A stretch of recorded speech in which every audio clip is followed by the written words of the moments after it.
Эмэгтэй хүний зөн совин. Норман баталгаатай нэгэн бизнест 50,000 гаруй долларын хөрөнгө оруулалт хийхээр төлөвлөөд байлаа. Бүх талаас нь нэгтэлж үзээд алдаж боломгүй боломж гэж тооцжээ. Тэгээд гэрээнд гарын үсэг зурж нөгөө тал руугаа мөнгөө шилжүүлснийхээ дараа эхнэртээ энэ хөрөнгө оруулалтынхаа талаар дуулгая гэж шийдлээ.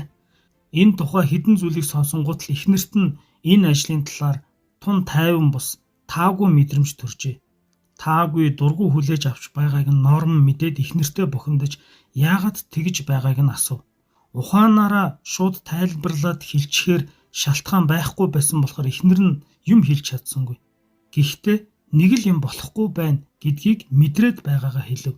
Норман эхнэртээ бууж өгөөд нөгөө талтайгаа холбоо барьж мөнгөө эргүүлж авахыг хүслээ.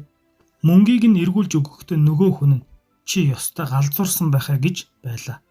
Энэ явдлаас хойш тунч удалгүй нөгөө ажлыг зохион байгуулж хөрөнгө оруулсан бүх хүн нь хэрэгт холбогджээ.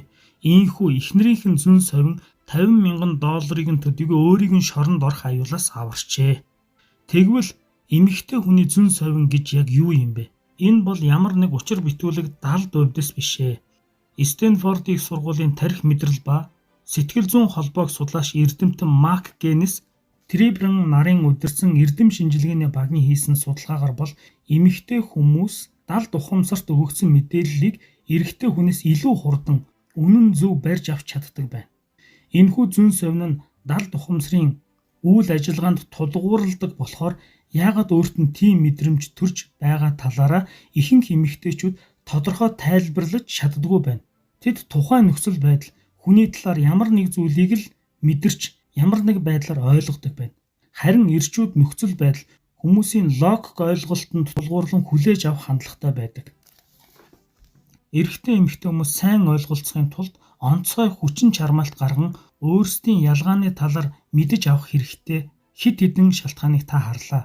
Тэгэхлээр та эхнэртэйгээ харилцаагаа бэхжүүлэн гүнзгийрүүлэхийн тулд төвчээртэй, хүлээцтэй, итгэл зоригтойгоор урагшлана гэдэгт найдаж байна.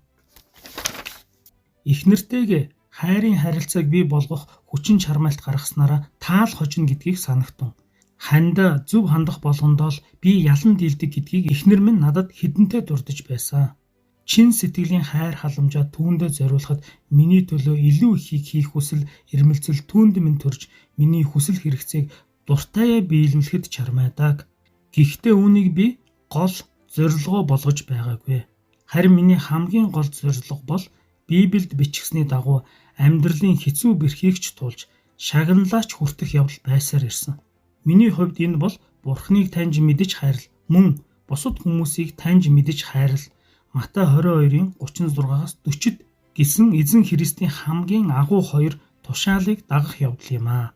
Чухамдаа Бурхантай харилцах болон бусад хүмүүстэй харилцах энэ л хоёр харилцаанаас энэ амьдралдаа хүсэж буй бүхий л баяр жаргал, сэтгэл хангалуун байдлыг би олж авдаг.